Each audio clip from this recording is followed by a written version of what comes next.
Okay. Okay. Empezamos. Okay.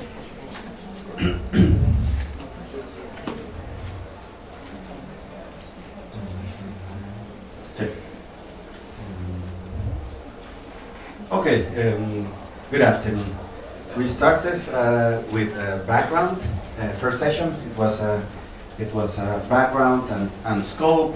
It was sort of a general session, introduction. I think everything was more or less clear. Everybody was happy. Okay. Now we're going to spend much longer here in the general model, because this is the basic model for IFRS 17. So if we understand the general model, we basically have a good deal of understanding of how the standard works. Okay, so basically, well, these are the model components. First, we have the cash flows, and then again, cash flows is simply the flow of money. All right, so this is the idea is that we have to calculate the current and explicit income and expenses out of the contracts with using all available information. Then they say in the standard that this has to be unbiased, and then again we said probability weighted.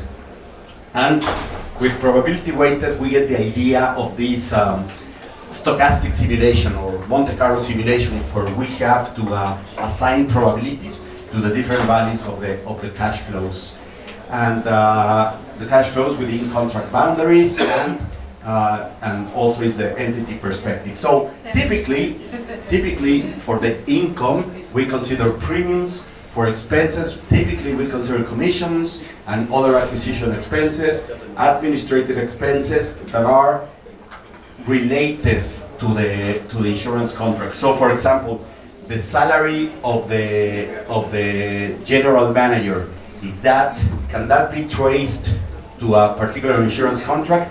The answer is no. This is general overhead expenses. So the overhead expenses are not considered for the insurance contracts. Only what can be attributable to the insurance contract. Another example are premium taxes, because these are directly linked to the insurance contract, and as are claim payments and the claim expenses. So these are cash flows. So it's very intuitive, very easy.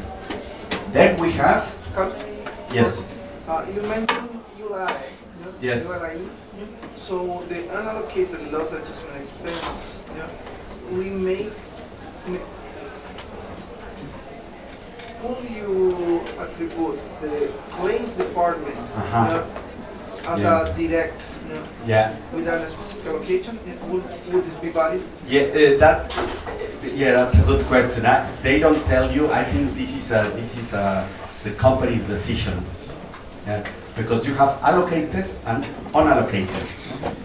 So unallocated is perhaps they can be attributed to the group of policies. Yeah. How do you see the European insurers doing that, or yes, but at the group level, or yes. The group level, right? Exactly, yes. Yeah, good question. Then we have, so these are cash flows. Then the other, these are some, here we have on the left hand side we have what goes into the cash flows, and then we say premium adjustments, incurred and reported claims, payments that vary according to an index, fixed and variable expenses directly related to insurance contracts, cash flows of the embedded options, right, and guarantees, commissions, administrative expenses, taxes. Exclude investment returns from the policy cash flows. Exclude cash flows from segregated contract components. Exclude cash flows outside contract boundaries. Reinsurance, okay? So reinsurance you exclude, right? And later we talk about how we treat reinsurance, but for now we exclude the reinsurance cash flows.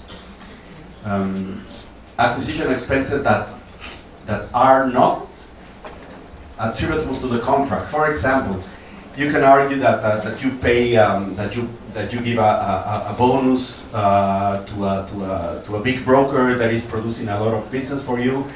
If this is not attributable, directly attributable to the policies, then should be excluded.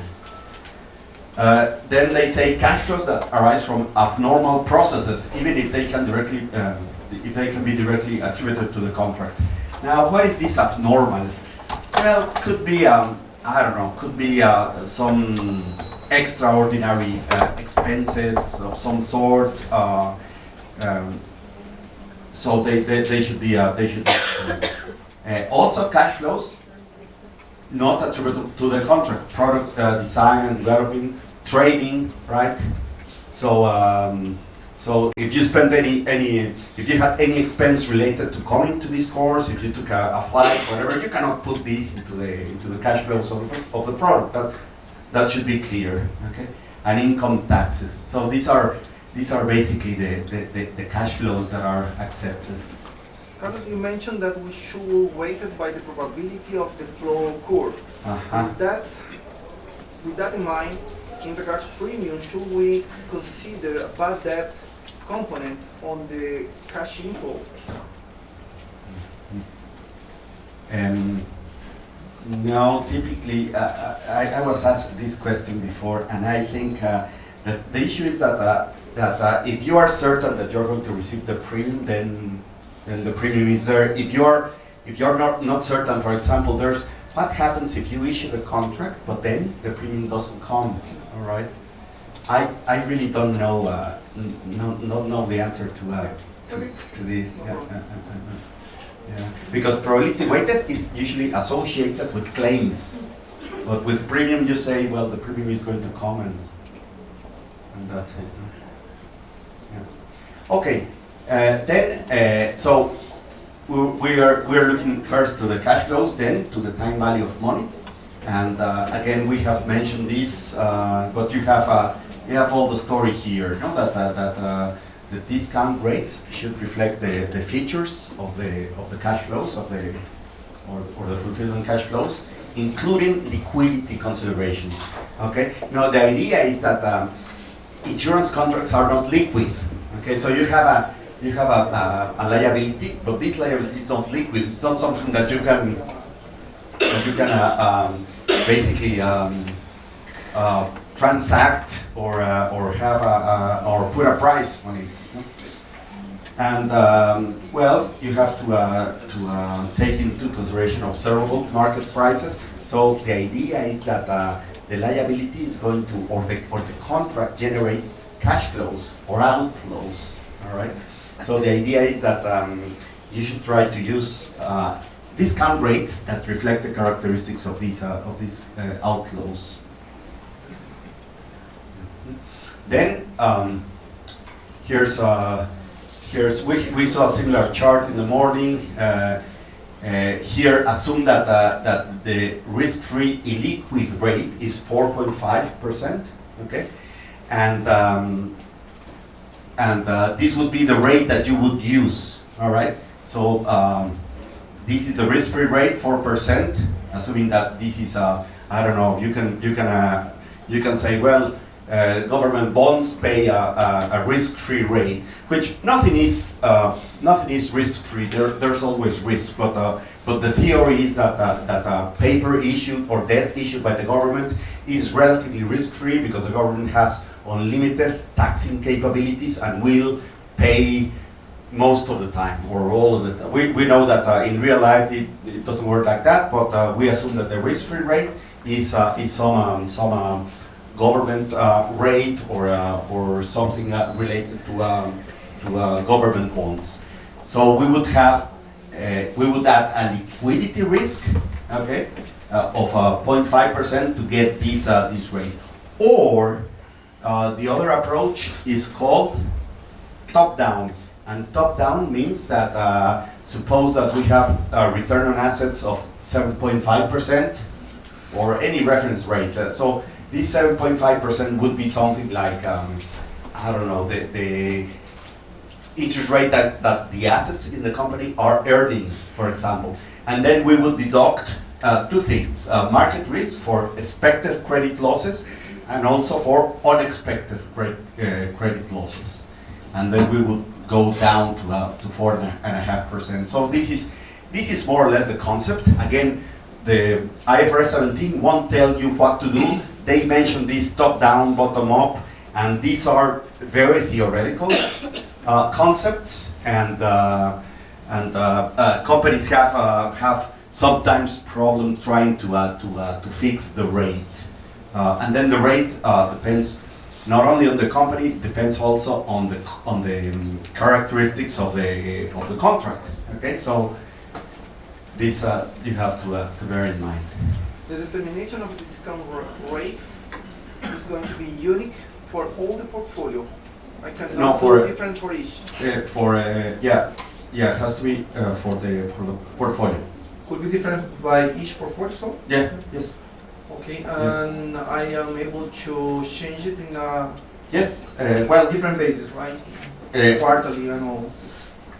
Yeah, well, you can use for a new generation of products, use a different rate. Yes. Yeah, for the new generation, but for the production, I do, for example, this month. I stamp that rate, and this is forever, or this is locked in. Yes. Locked in. Okay. Yeah, so-called locked in. So once you have a generation of products, this discount rate doesn't change, right? Why? Because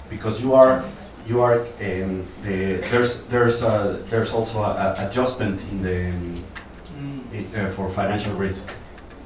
Great, thanks. Yeah. Okay. Then yeah.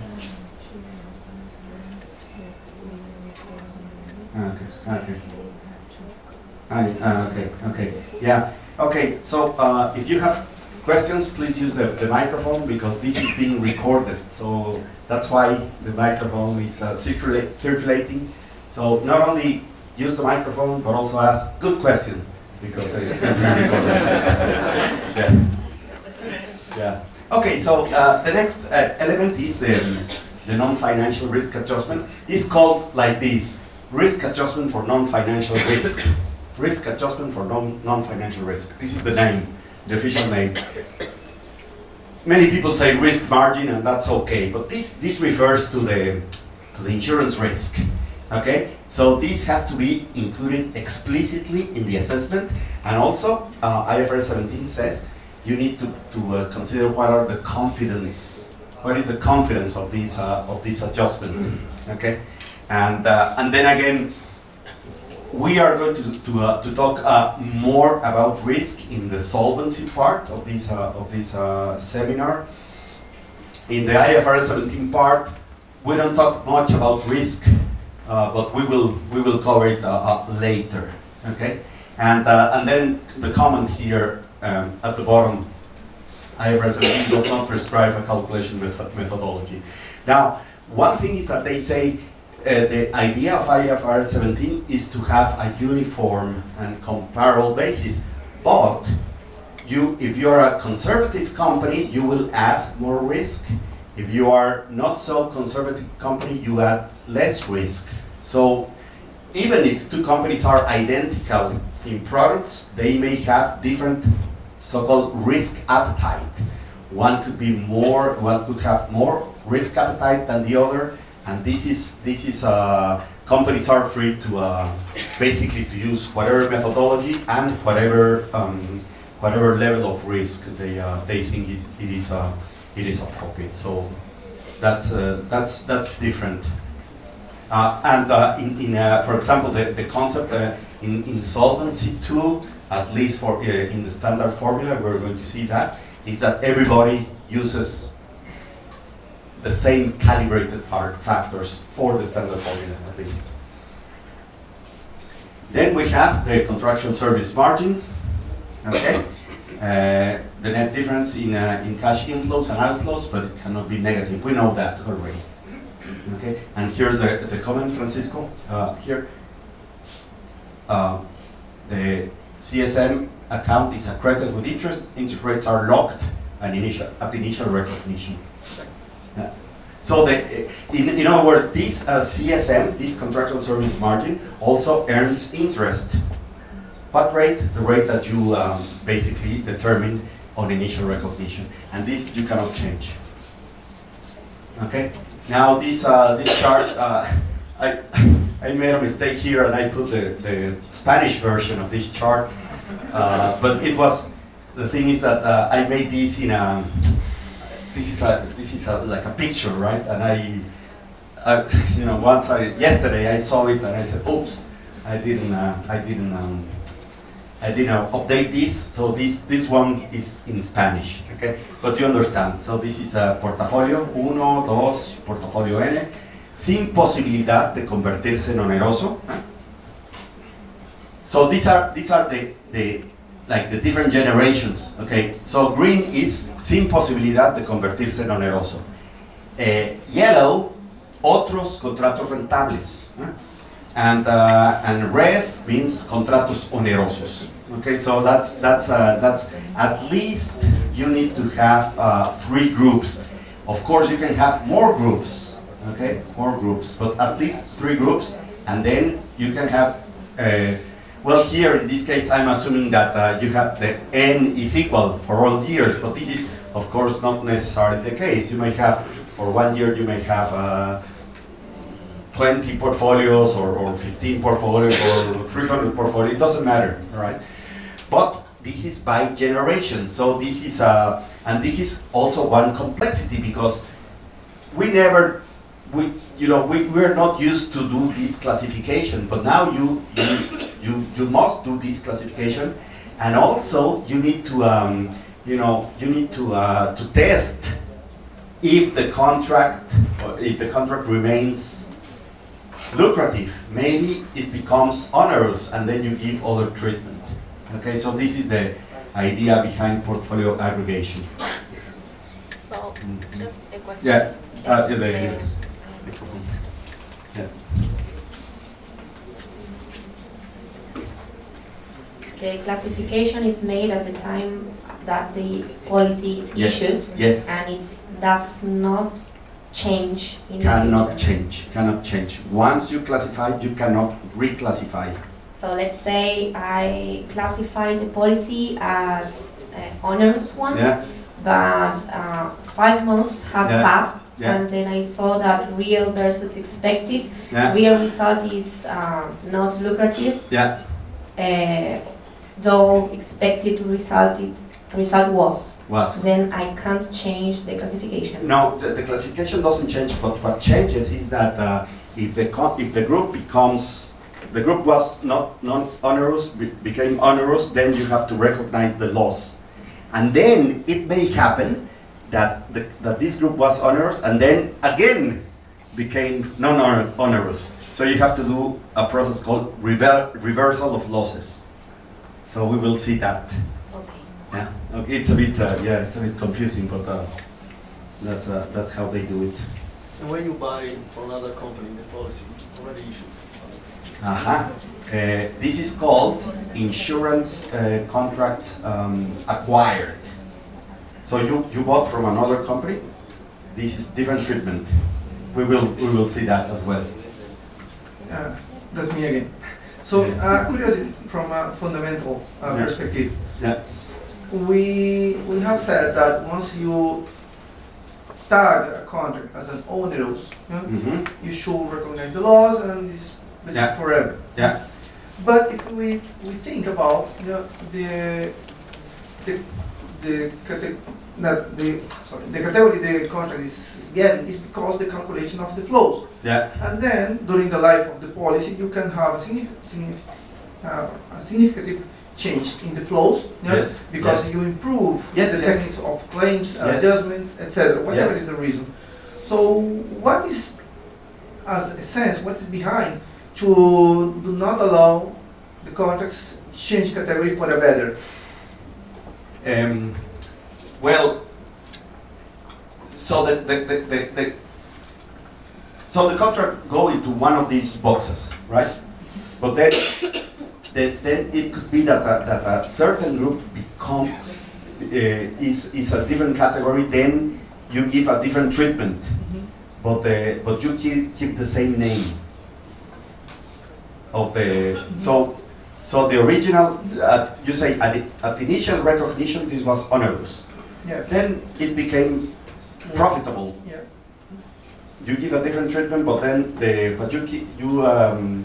you keep the history that everything started as onerous. Yeah. Yes, I understood the mechanism. I'm not getting what is the reason, because the ISB has not allowed to recognize that the contract could be improved, but they recognize that the contract could deteriorate. Yeah. In the same manner, eventually, if you are an insurance company, I am another, you have a portfolio that is onerous, I bring to me, I assume when I bought the portfolio, I should reevaluate all the flows and not necessarily bring your numbers, because your numbers is specifically for your singularity. Right? And for me, eventually, because scales, whatever other reason, could be really better. Yes. So a contract that is onerous for you, for me, is not onerous, and it's great, right? And the cash flows are going to be different, the risk margin is going to be different, and the discount rate is going to be different. Yes. Yeah. And that potentially this can happen. This can happen. So, question raised here is that the contract is the contract for one company. A contract could be onerous, for another company. The contract could be non-onerous. Theoretically, this is possible. Theoretically, because then it depends on the methodology used for calculation of the cash flows, and also for the risk adjustment. So it may happen. Theoretically, it may happen. Let's keep talking about that. Maybe in the examples we illustrate. But I have this in mind. You're asking very good questions.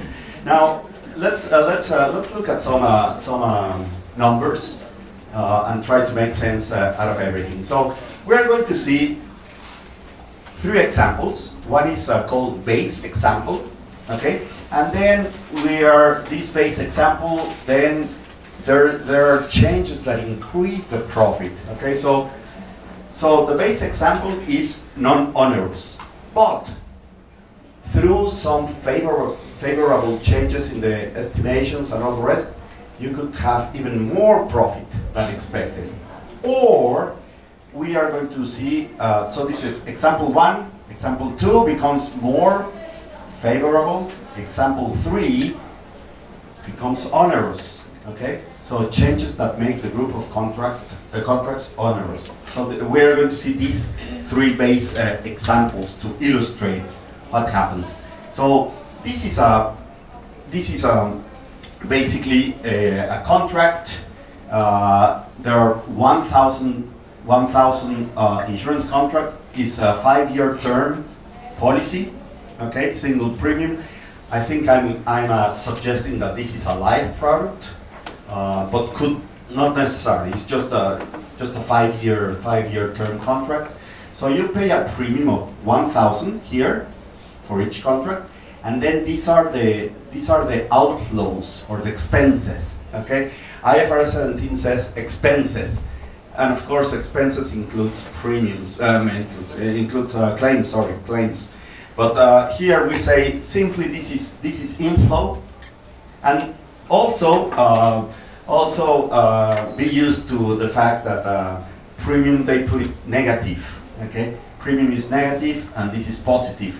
Why? Because the idea, I think, is to measure insurance liability, so they do this thing with the signs, but should not bother us. Now, one thing that I'm not going to explain here is how I calculated this 150. So this would be, theoretically, probability weighted cash flows, okay? We have a discount rate that is 5%, and then we have a risk adjustment of 75 to be recognized linearly over 5 years, which basically I'm allowed to do, because here I say that well, I don't say it here, but these are identical contracts. I should put the word 1,000 identical contracts. Okay, so these are the cash flows. And then, you know, if I sum over this, see, this is 750, but then I'm going to receive 1,000. So I think this is going to be profitable, right? Because I'm receiving 1,000, I'm paying out 750. Okay, at the end of each of 5 years. Okay. Also, 75. Where 75 comes from? Well, I say this is 750. 10% is 75, and that's it, right? So it's, again, it's not like that. You have to basically you have to use actuarial techniques to determine this risk adjustment. But here, as a quick calculation, I say, well, it's going to be 10%. Let it be 10% of the outflows. So this is 750. This is 75, right? And this is just for illustration purposes, right? Later, we are going to talk more about this risk adjustment, but for now, we're okay with these figures. Now, here we calculate the cash flows. Okay, so this table is very easy to do in Excel, for example. We have the inflows here, and then we have the outflows, and then here's the present values. No problem. And then look at the bottom how the contractual service margin is computed. We have 649. This is the present value of outflows. We have 1,000 or minus 1,000. This is the premium. So and then this is the 75, and this number, the contractual service margin, is what we need to have a zero.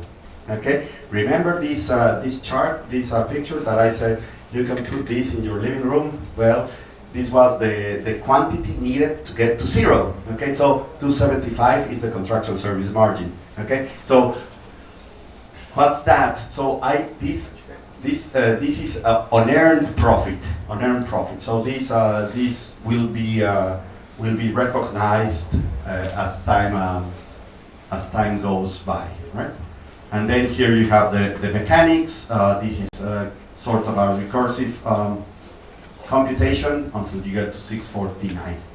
This is very easy. So here we are talking about cash flows and contractual service margin. Okay. Now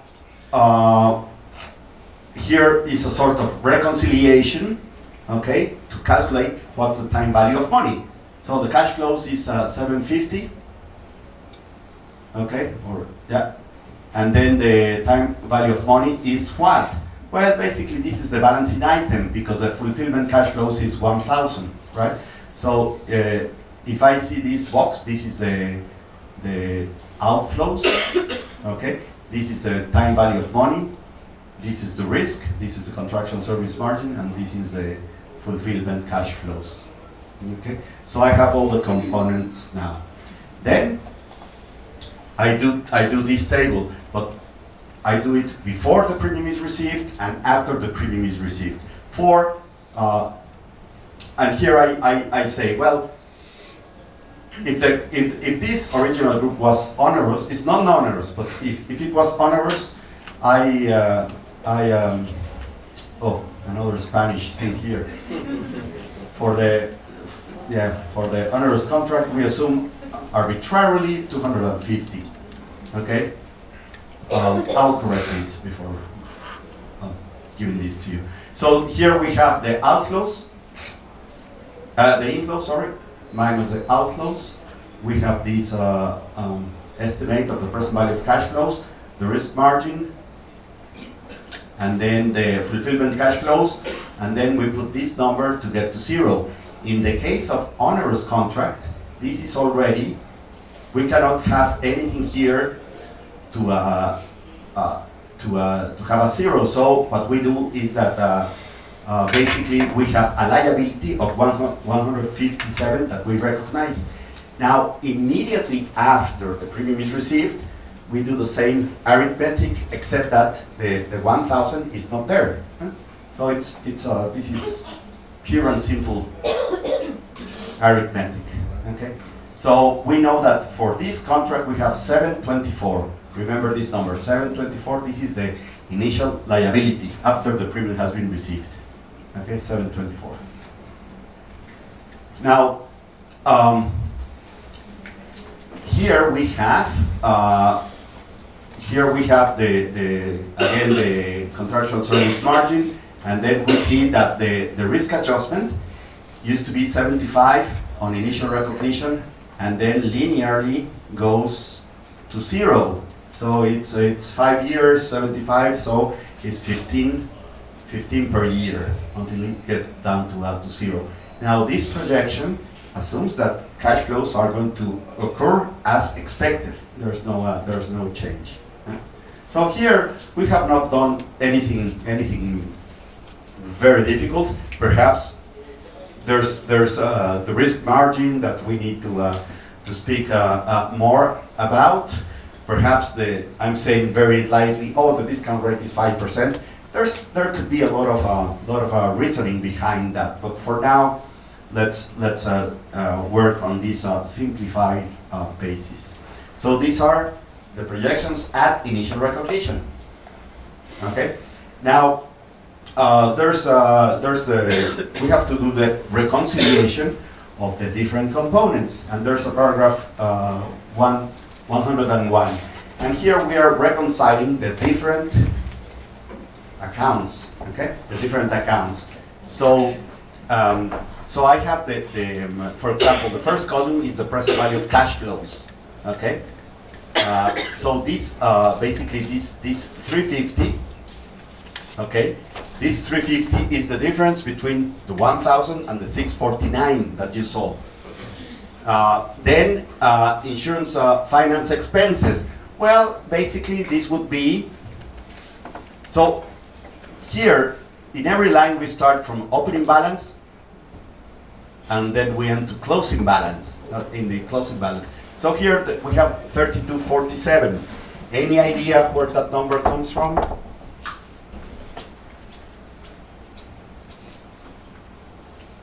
This 3247.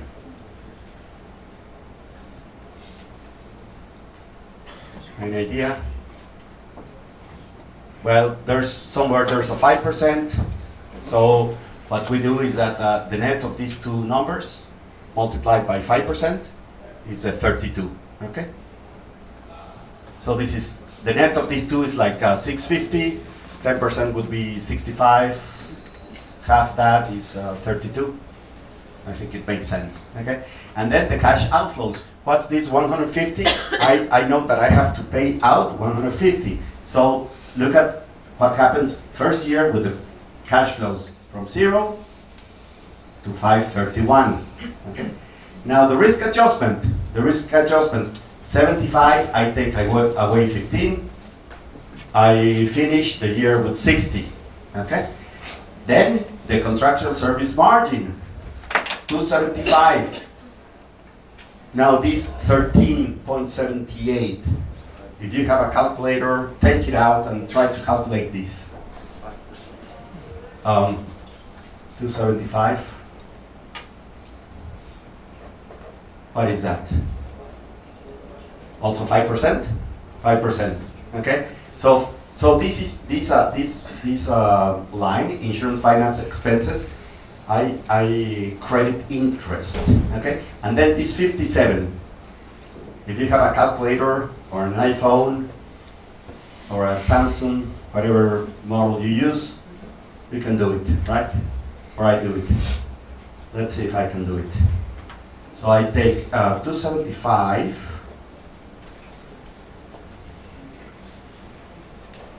I take 275. 275. Okay. Then I have to add another 13 plus 13.78 to 89. And then I divide that by 5. Okay? Were you able to follow? It's important that you try to do it because then you understand. Okay? So this is by 5 simply because I'm assuming that all contracts are identical. Okay? So I think it was Francisco who asked amortization. Here I'm doing linear, but the correct way to do it. Oh, I don't have a voice any longer. So okay. No. So I simply divided by 5 in this particular example because I assume that I assume that the policies are identical. Every policy is identical. Okay, and so that's no. Now it works. Okay. Okay. Yeah, but he's going to bring it, no? Yeah. Thank you. Okay. So, sorry. So, 275 plus 13 divided by 5. Okay. Now, in real life, what I do is that I consider the units of coverage that were provided in the first year. Okay. Relative to the total units of coverage that are going to be provided. And then insurance liability, look at what happens. It starts at 0, and then I add the inflows, then I add the 46. But again, I don't do it this way. I simply sum the rows. So here, the last column is the sum across. Okay, it's beautiful, right? It's very easy. Okay, so this is included in paragraph 101. Now, I put everything in the same table.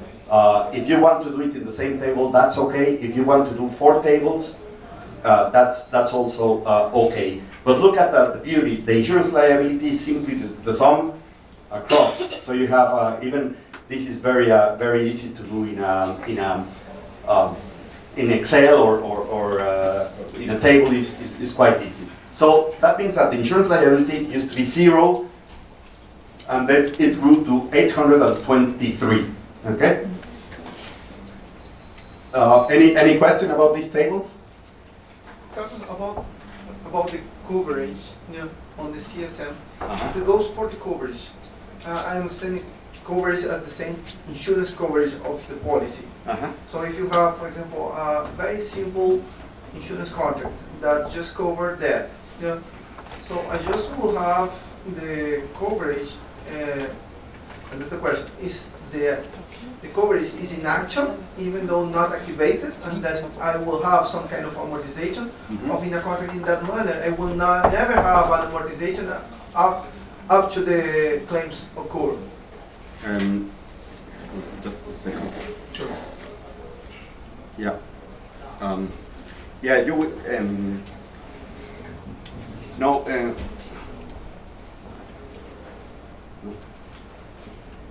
No. No, it's not connected. I don't think so. Yeah.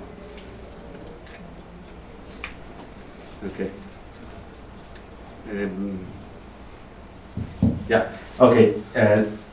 No. Well, the idea is that the amortization is relative to the units of coverage. Here I did it. If I assume that all policies are identical, I simply divide. I provided 1 year of coverage out of 5. So that's why I divided by 5. But what you do in real life, you have death benefits that are different. So some policies are small policies, some other policies have more death benefit, and all the rest. So you have to see in the first year, if nobody died, then you provided 1/5 of the coverage. But then you are assuming that some people are going to die, so you need to divide your expected number of survivors of the first year by the expected number of survivors in the 5-year period, but then also weighted by sum assured, because people buy different amounts of insurance. Okay, so this is one of the features that you need to have. If you buy software, you need to pay attention that the software can calculate this number. Okay, here I have this is the extra simple example where every policy is the same size, which is not real life. That's why I divided by 5. I could have put a more sophisticated problem, but then we spend much time in doing these calculations, so I only indicate that. Yeah. Right here. Okay. Hello. Okay, funciona. Okay. So that's the idea with this insurance liability, and again, last column is simply the sum of the whole row. Okay. Now and here, for example, for calculating the risk adjustment, we don't have any inflows or any outflows. So I think this table is here I have blank spaces. Because for the risk adjustment, there's no inflows, no outflows. I just wanted to have in one single table everything so that you know the elements of the insurance liability. Okay. Now, next question is, what is profit here? Can we construct an income statement out of this? Yeah, the answer is yes. I'll show you how. But first, let's do the second year. So I'm flipping between first year and second year, and look at how I do it. Basically, I go back. So look at these numbers. This is the ending balance or the closing balance. Look at these numbers: 531, 60, 231, 823. I go forward. These numbers are here now. Okay, so the numbers I go back, the numbers I have here in the last line are the numbers I go forward that I have here as opening balance for the second year. And then here I'm assuming that that cash flows happen just as expected. Okay, and then again the calculation should be similar. So this 26 here is nothing but 5% of that number. Now I'm assuming also that there are no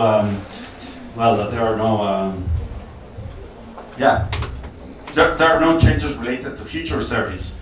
Why? Because the underlying assumption here is that experience emerges just as I expected it. Okay, and inflows. Why I have 0 for inflows? Because also the product that I'm considering in this example has single premium. In real life, in the inflows, I'm going to put the premium of that particular year. So this 26 is nothing but 5% of that number. This 150 we know. Remember the table or the diagram. So it's 150 that we pay in claims. This 15 in the risk adjustment we know, no problem. Now here this 60.77, 231 plus 1157 divided by 4, right? Like this. Huh? And then this last column is simply the sum across. You sum across, and then the insurance liability 823, and then you started in 0, then went up to 823. Now it starts to go down, and this number, if my table is correct, because I do this in Excel. I do it for 5 years. If my table is correct, I have 0, 0, 0, 0 at the end of the 5 years. If I don't get 0, 0, 0, 0, something is wrong. But otherwise, should be as easy as that.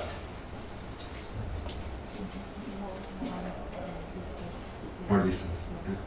Yeah. Down. Okay. Thank you. Okay. So exercise. If you want to do the exercise, I think we can do it.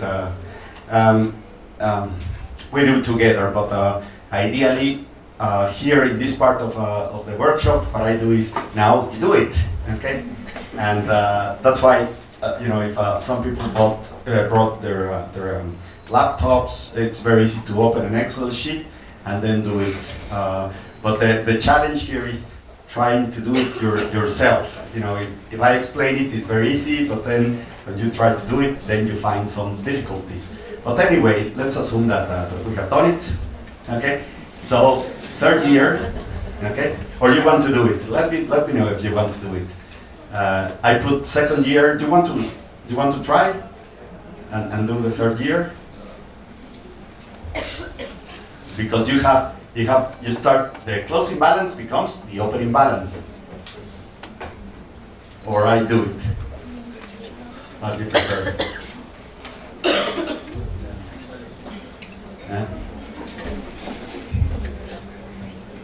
Let's see, we have half hour for this session. I do it. Okay, so third year. Basically, this is the opening line. Okay, and then again 5% here.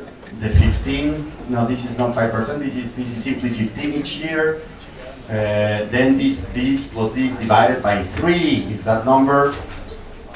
And then this is the sum of the rows. So insurance liability used to be 823, 635, 436. Okay, fourth year. Okay, same thing. This is 5%. This is another 15 that I take out. This plus this divided by 2 is that. And then this is the sum of the rows. Okay. Fifth year. Well, I see zeros here, so I have an indication that maybe I'm okay. It's not a sufficient condition, but at least I'm happy because I see zeros. Okay. So here I have opening balance 5%, and this is like magic, right?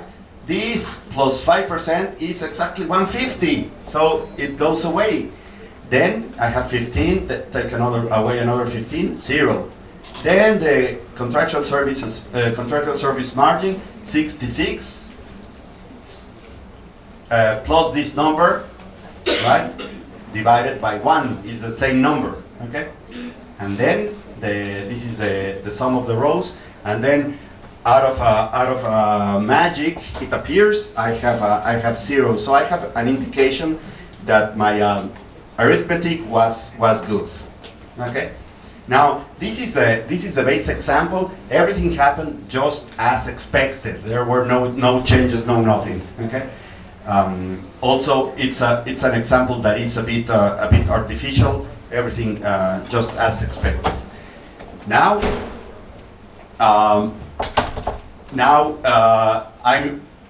I'm looking only at the cash flows, at the present value of cash flows. So it's the same thing, but here I have a different table, and I'm only looking at cash flows. So the cash flows go from 0. Everything starts at 0. Everything goes to starting point is 0, ending point is 0. And here I have opening balance 0, 531, which is the second year opening balance, to 408 opening balance. Third year is 408 to 278, etc. Okay, so this is just that we see the progression, and then changes related to future service only in the first year, and then this 350 represents, like, theoretically new contracts coming into the group. But then after that, I don't have anything. And then I have inflows. Only the first year I have inflows, but nothing else. And then outflows, cash outflows are the same. So look at the cash flows. 531, 408, etc. Okay. Next table. This is very easy. This is the risk adjustment. 75. I take away 15 each year, and then I go down to 0. Okay. And everything is related to current service. Okay. Then the next one is a progression of the CSM, the contractual service margin, 231 all the way to 0. Okay. And the last would be the insurance liability. Now, I have everything in one table. Now, I told you, can I construct a income statement? The answer is yes. Your profit for the year is going to be the net of these two numbers. This is a profit for the year. Okay. And then look at the, if I sum all these 10 numbers, the sum is 250. What is 250? 250 is the same as 1,000 minus 750.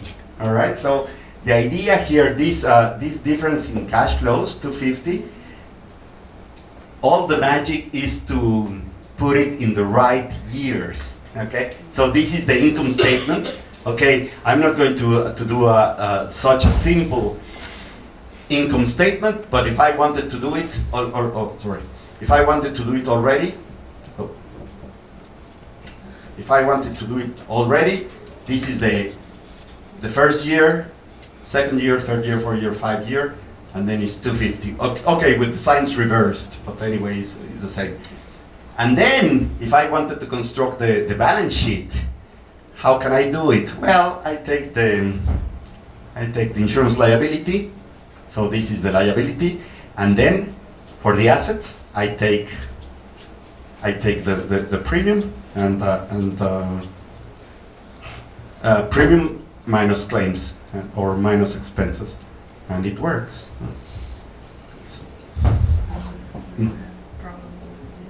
Yeah. Okay. Yeah. Or maybe I put it here. No.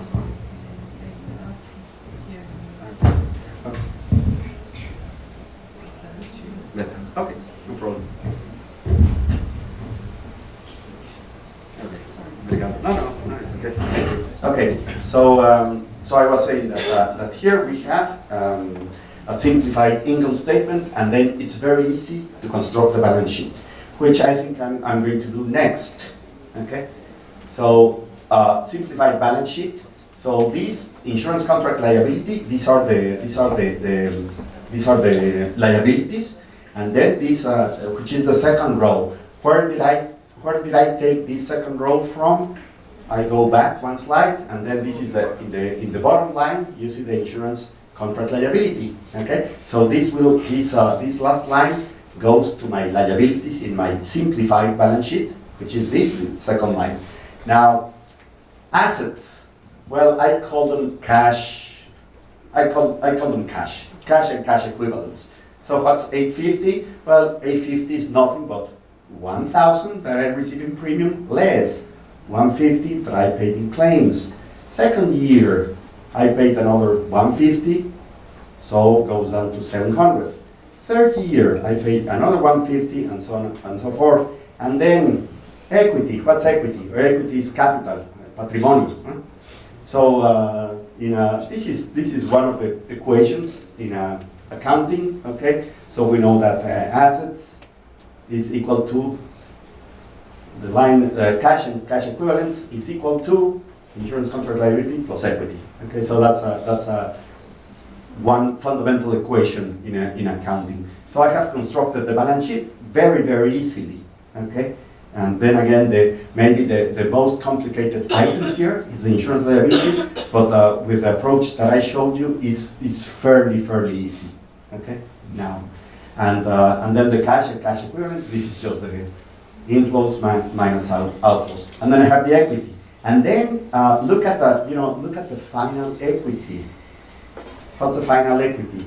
250, right? 250. And what is 250? 250 is the difference between the 1,000 that I have minus 750 that I paid. So works beautifully. Now, this is not, I cannot present this balance sheet. Okay, it's too simple. But from this, I go back from this insurance liability development. I construct it in 1 minute. Okay. By the same token, the simplified income statement. So I told you already that this is the difference between the insurance finance expenses and then the changes related to current service. So the net of all these numbers is 250. Let me construct the income statement, which is not this, but here. So here I have the two numbers that I showed you, except with reverse signs, because the other calculation was for the insurance contract liability. So I call these changes related to current service, taken from the table. And then I have insurance finance expenses taken from the table. If I take the sum of the last line, that's 250, as expected. Now, this is interesting. See the profit pattern, okay? The profit pattern.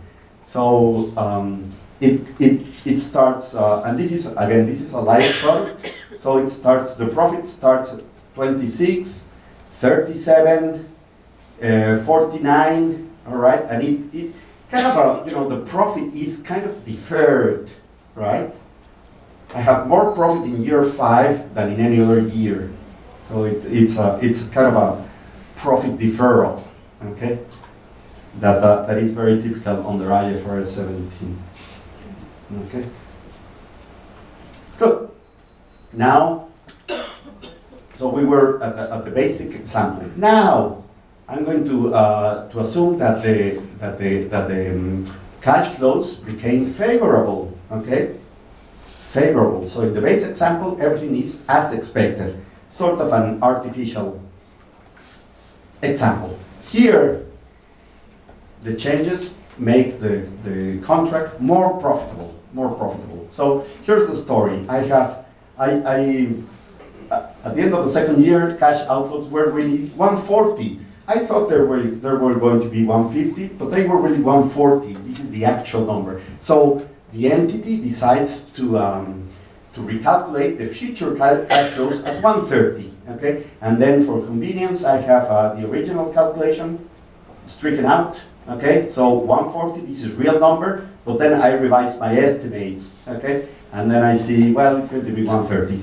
And then, likewise, for the risk adjustment, I say, well, it's not going to be, it used to be, 75, 60, now it's going to be 75, 60, the next number was going to be 45, now it's going to be 40. And 25, and 10. Oh, another Hispanism here. E should be and, right? No, I translated the slides from the Columbia session. Okay, so, and then premium is premium. So I receive 1,000, and then 1,000 stays. Now, what do I do? Well, basically I have to recalculate the cash flows, but I always talk about the future cash flows. Right? And as a matter of fact, IFRS 17 always says the present value of future cash flows, which I dislike. I think it should be the present value of cash flows, but they say the present value of future cash flows. I think it's perhaps a bit redundant. But anyway, I say this part is no longer relevant because this part already happened. So what happened, happened. I cannot do anything about it. Okay? But then I have these new numbers, so these are the new outflows, and then I calculate the present value, and then again I do recursively, so I start this number divided by 1.05, and so on.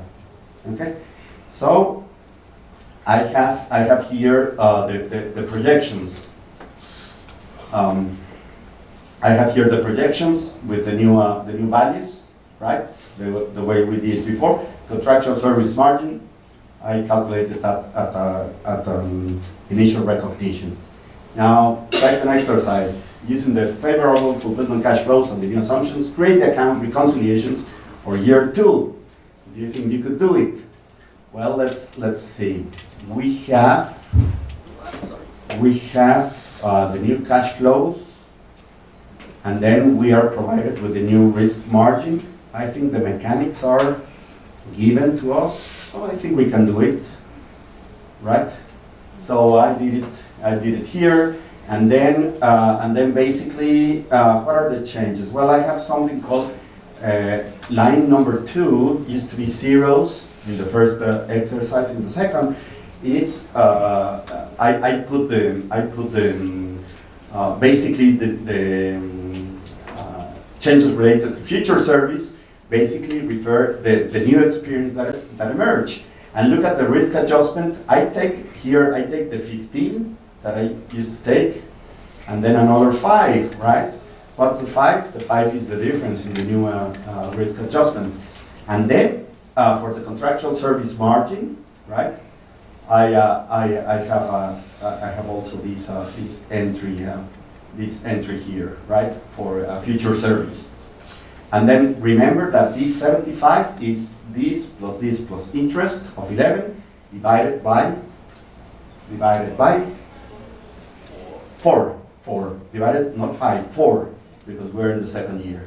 And then, what else? We know that insurance liability, last column, is the sum of the rows. All right? Now, third year, same mechanics. Here I don't have any changes related to future service, because I assume that I'm at the end of the second year, and then everything is going to happen just as my projections indicate. Cash out, new cash outflows are 130, and then the sum here.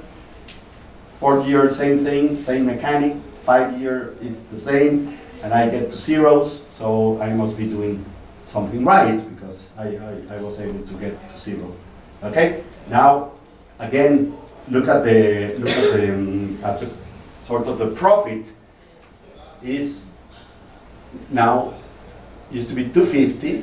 The net of these 10 numbers used to be 250, but now it's more. It's 320. So what's 320? Is 1,000 minus 150 the first year, 140, and 3 times 130. So 3 times 130 is 390 plus, what did we say? 140. That's 510 plus 150. That's 680, right? So 680 minus 1,000, 320, which is what I have. Okay, and then the bottom line is the insurance liability. Okay, now the contract becomes same story, but now we make the contract unprofitable or onerous. Now here I'm at the end of the second year. I'm at the end of the second year here, and then I realized that the cash outflows were 200 and not 150 as planned.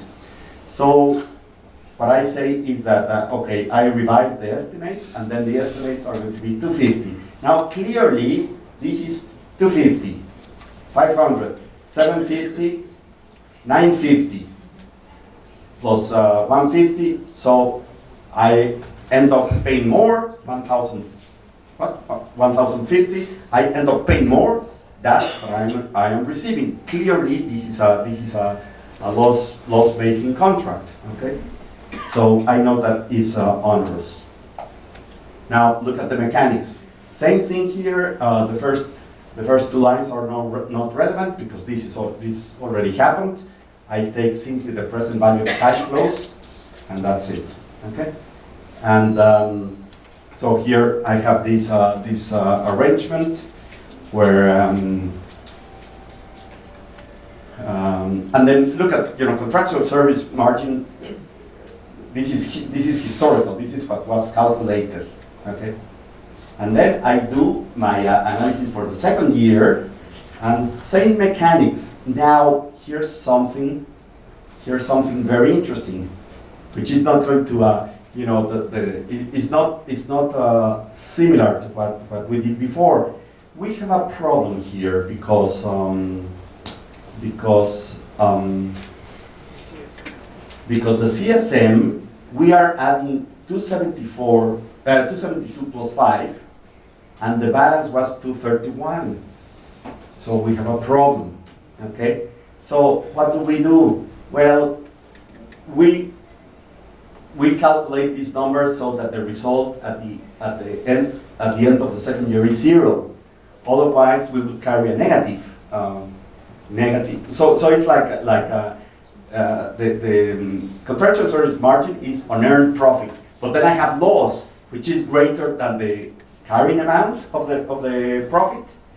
So I'm in trouble. I need to wipe it out. I need to put a 0. So this is basically you take this plus that, and if this is greater than that, then you put the value that makes this equation equal to 0, which is very easy to do it in Excel. It's just like an if statement. It's very easy to do it. I go back a few slides. here, right? Here my balance was 231. This plus that is less than 231, so nothing happens there. I go forward. Here I have this kind of condition, all right? And this 11 is again the 5%, and then this kind of a magic ends in 0. So given, it says at the bottom, given that the group of contracts becomes onerous, the contractual service margin at the end of the second year is 0. The entity recognizes immediately an insurance liability of 730, and that's it. So if I attempt to continue with this, it doesn't make sense because that's already recognized. Okay. Now here we have the 3 cases.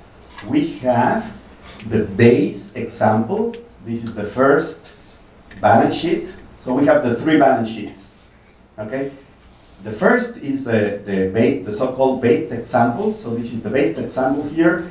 This is the profitable, or or more profitable.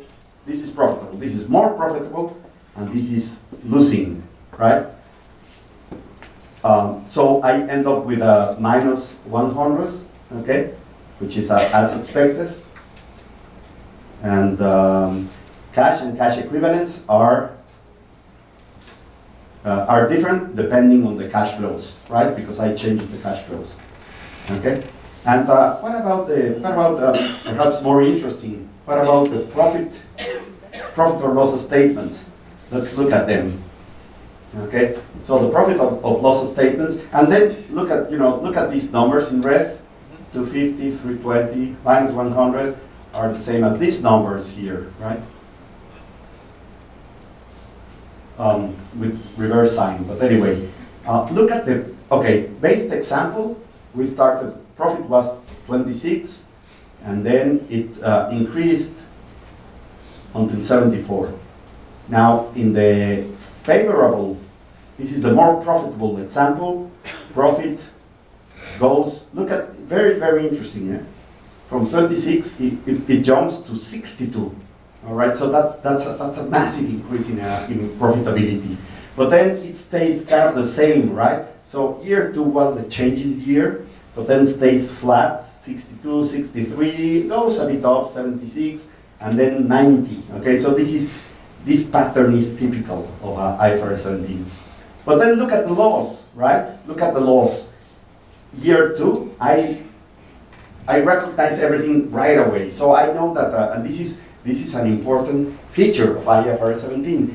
It's now I know that it's a loss. I recognize everything in full, and then I have losses every year, but less losses, and then I have a modest gain in year 5, such as the sum is minus 100. Carlos, thank you very much. Thank you very much for the walkthrough. I think it was pretty clear.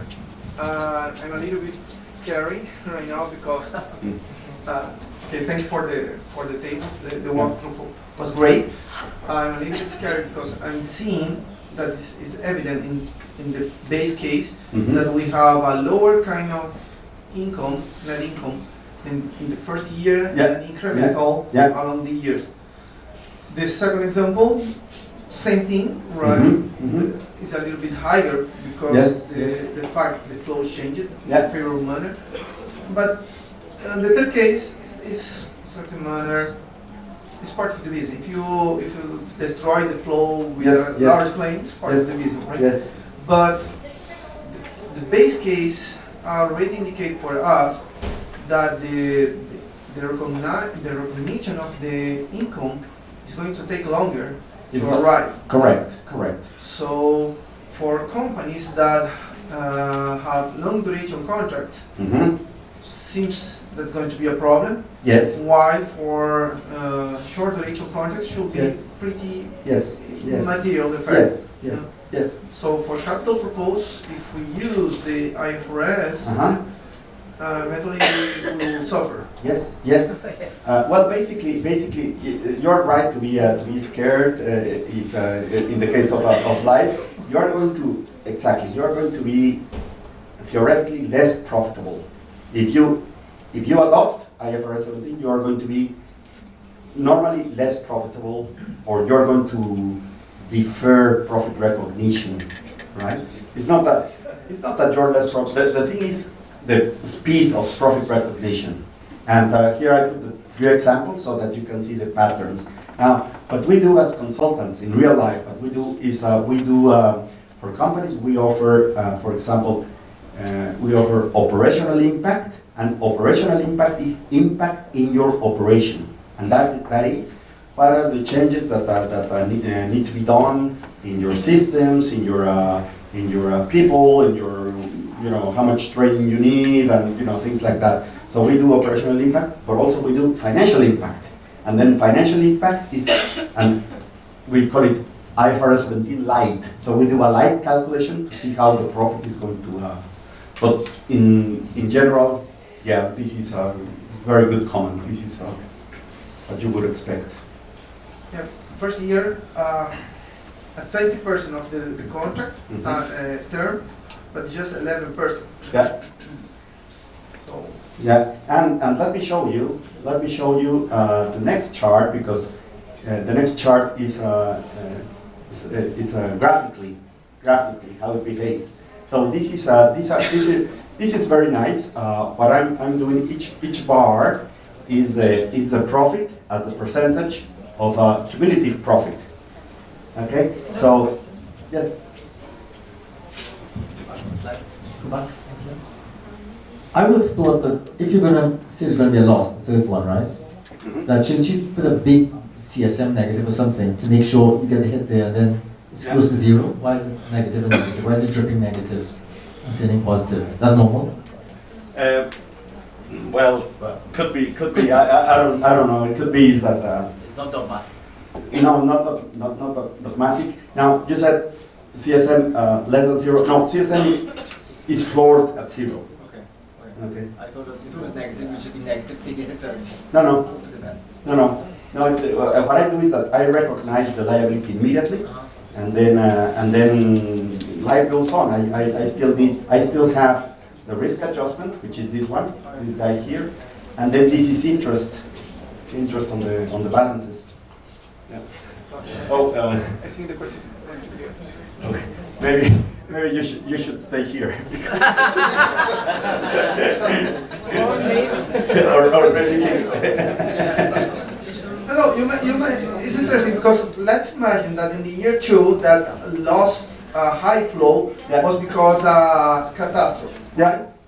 Nowadays we hire insurance contracts in order to protect ourselves Yeah. of that. But you have mentioned that we should not consider the reinsurance on the flow. So even that, if we have a a reinsurance contract and we have a catastrophe in a second in the year 2, to protect ourselves, finally I have no protection. I'm going to hit my another way. Okay. I admit that I say reinsurance not considering the cash flows, but in real life you have reinsurance, and reinsurance, we are going to put reinsurance later. Okay. I was going to cancel. No.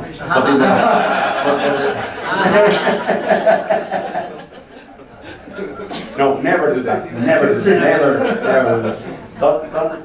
Don't go live without reinsurance. That's a given. Yeah. Okay. But we're going to show how the reinsurance is accounted for. Not like this. It's accounted for differently.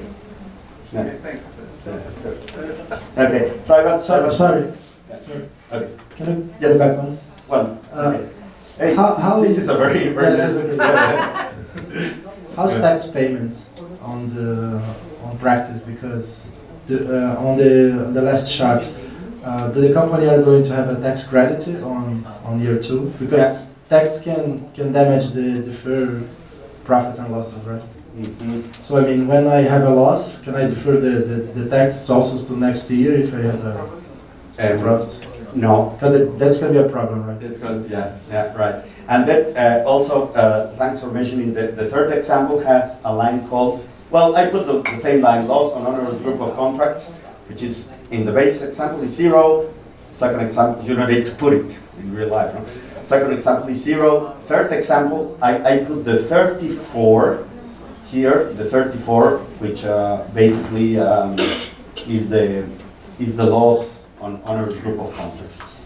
Okay, but since I'm in the second year, and this is when I recognized, so I'm doing the recognition here in the second year, and then I am assuming that once I have these bad cash flows, they stay the way they were expected to stay. Okay. Now, some people like this. I thank you for your appreciation of this table, but I also like this one because this one is the pattern. So the dark box here is the total, the cumulative profit. So this chart is called annual profit loss as percentage of 5-year profit loss.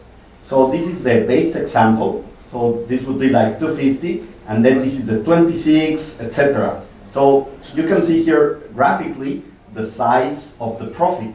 Okay, so this box is smaller and this box is larger. For the favorable cash flows, look at the pattern. It's like the boxes are a bit higher here, huh? And then for the unfavorable, so this is the loss of -100, and then here I have, so this is positive, here's the 0. So this is the 26 positive, and then this is the 100, 107 or 100, whatever. What was it? 107. Okay, so this is the negative, and then negative, right. And fifth year is positive, so it goes up. Okay, so this is another way to look at it. Okay, so we stop at this point to have a coffee break. Okay, see you in a. So once we are getting